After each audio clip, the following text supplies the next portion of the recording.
Minkah Fitzpatrick named the AFC Defensive Player of the Week. He was everywhere on Sunday.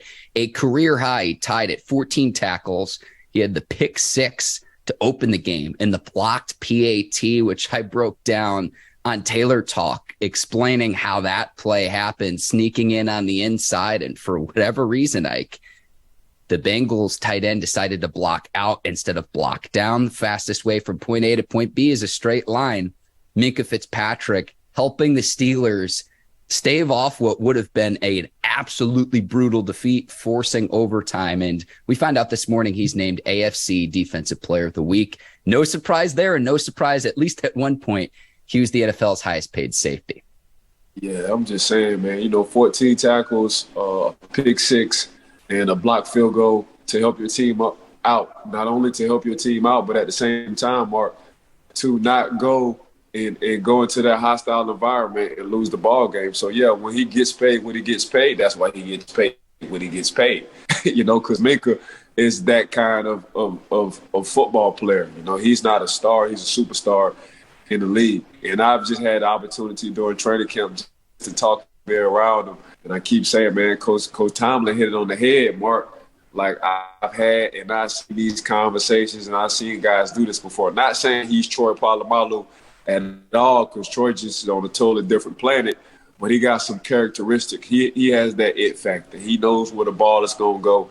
He has that third hour, that spider sense, and he uses it well, Mark.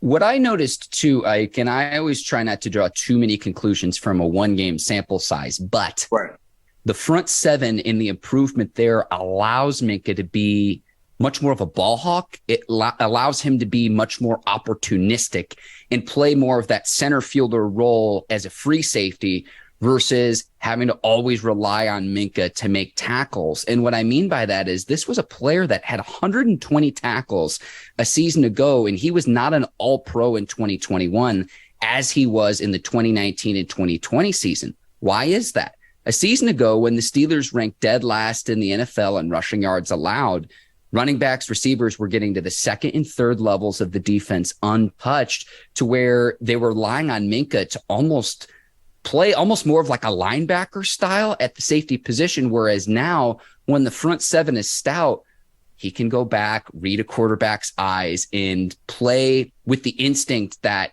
he's able to play at. And you can tell some of it's instinct. I'm sure a lot of it is watching film. But what I noticed in game one, getting 7 sacks on Joe Burrow. It's the 7 sacks I'm thrilled about, Ike, but it allows Minkah to be all that much more opportunistic on the back end of the defense, which he really couldn't do a year ago because the front seven wasn't up to snuff. And at least through one game, that's what I saw with this Steelers defense.